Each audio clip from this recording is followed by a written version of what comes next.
Hey guys, I'm gonna head over to Leo Carrillo Beach this afternoon and look at some tide pools. We got a nice low tide going down and poke around there for a little bit. All right, hope you enjoy it. So that's Leo Carrillo State Beach. We're heading down there to go poke around those tide pools. It's just up the coast from the town of Malibu, about 5 miles from Zuma Beach, and then probably more like about 12 miles from the center of town. Super pretty. It's a great afternoon here. It's also not a bad spot to go whale watching, out in the just beyond the cove there a little bit. All right, let's go down there, take a look, see what we got going. There it is.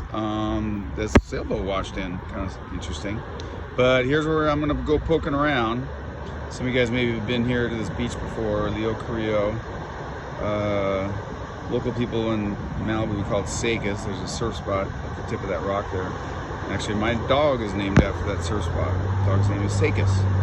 So I'm gonna get down there and take a look. One of the things you gotta watch out for if you're a tide pool creature when the tide is out are the predators. So these seagulls just looking around for somebody who didn't hide well enough.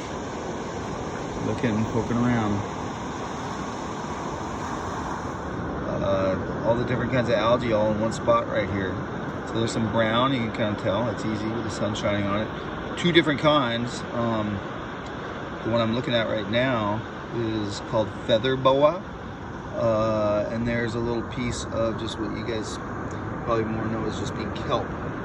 General term for seaweed, but a type of brown algae. Actually a third brown one right there with all the tiny little bubbles on it.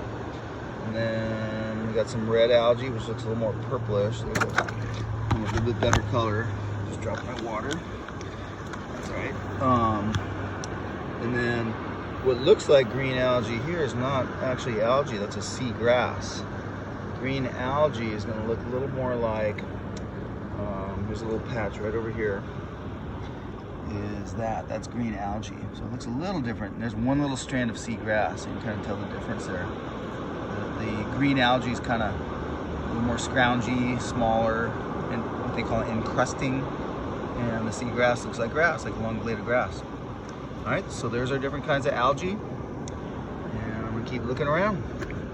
So this is a kelp holdfast. So the brown algae, the kelp that grows offshore, has to anchor itself to something. And what it does is it grows these like little, well, they're thicker than calling them threads, but this kind of thick material, and they attach to a rock, usually a pretty big one, and that's their anchor, and then they grow up towards the sunshine. So the rock needs to be in shallow enough water where it can get sunlight. And anyway, it's called a holdfast. And actually, as I was doing that, this caught my eye. I don't know how well you're going to be able to see this, but there is one of those little chitons, the 8-plated snail-like guy who has the ability to curve a little bit, and he has found himself a little nook in that rock. So that's kind of cool. All right, there's our first anemone. So if you remember the cnidarian group, kind of on an angle here. I hope you can see it. Anyway, with the stinging cells, so I'm going to touch him. We're going to see him close up.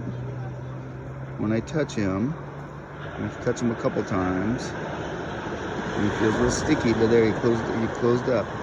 So he's trying to catch food. It's like an upside down jellyfish. And if you remember the word polyp, so he would be what you call a polyp. All right, this guy caught my eye. This little snail moving around. It's a snail shell, but I don't think there's a snail. It's a little hermit crab inside of there. So though the snail made the shell, a little crab lives in there now. There's another one right there crawling on the rocks. And you see him crawling around right there. So a couple little hermit crabs. The remains of some tube worms. It's real hard. And what it is, it's a type of worm, actually, from that annelid group that either you have or are about to learn about. And they make a hard tube that they live in. So that's not the worm, they live inside the tube. So these fan worms that you might see some videos of that I'll show you would live inside something like that, and they would come out when they're underwater, and those fans would come out of these holes in those tubes. All right, so check this out. There's a little hermit crab inside that shell. See if he moves around a little bit. There he goes. There he is. I'm gonna set him down before he falls. Whole bunch of them in this little pool right here. Here's another one. Kind of just barely see him in there. Very cool. So like I was saying, you'll usually find similar animals in the same area. So here's an anemone.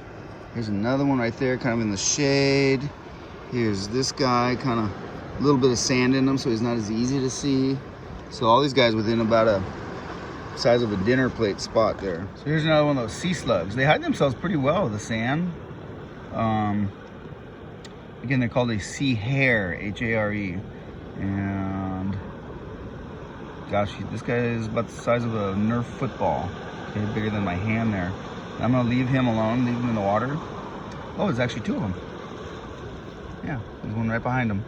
So we got a couple of them. Very cool. Classic little view of a California tide pool. Very nice, late in the afternoon here. All right, so this rock is covered with a different kind of anemone. We call them aggregates. And they might look like little patches of seashells. What they do is they will cement little seashells around their body for camouflage and protection.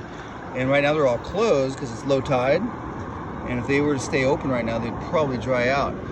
As the tide comes up, they will open up. You see this guy's a little further out and he's kind of opening up a little bit. You see the tide's starting to trickle in here. Which means my time is starting to run out. Got a couple more things I want to find. Hey, there's a little patch of barnacles. So really weird, they look like little volcanoes. And they're actually in the shrimp, lobster, crab group, little crustaceans. They settle on the rock and they cement their heads to the rock and then they build that little volcano around their body. So I'll show you some video of that another time. I had to use my nose to turn the video on. So here's a little green shore crab. If I can get him out from under my shoe. There he is. And he's gonna try to pinch me. I'm gonna try not to let, oh, he got me. Whoop. And, oh, he got away. I didn't see which way he went. Give me a second here. Oh well. Hopefully you got to see him. All right, that's about it, guys. Couple things I wanted to find, couldn't. Urchins, sea urchins, which are, I think if I could get out to that rock out there, but you see the tide's coming in. And also an octopus. I needed Mr. Newman here with me. He's the octopus expert, finding and catching them. All right, so I hope you guys enjoyed that, and we'll catch up with you later. Bye. Hey guys, same spot as yesterday, but I wanted you to see what it looked like when the tide turned around. So take a little look. So there's that boat that we saw. But notice the water's coming right up to it. And I'm just gonna scan around. And that's the same spot. But the tide has come up about 5-6 feet since then. So we were poking around right about there. All right, that finishes this lesson. Later.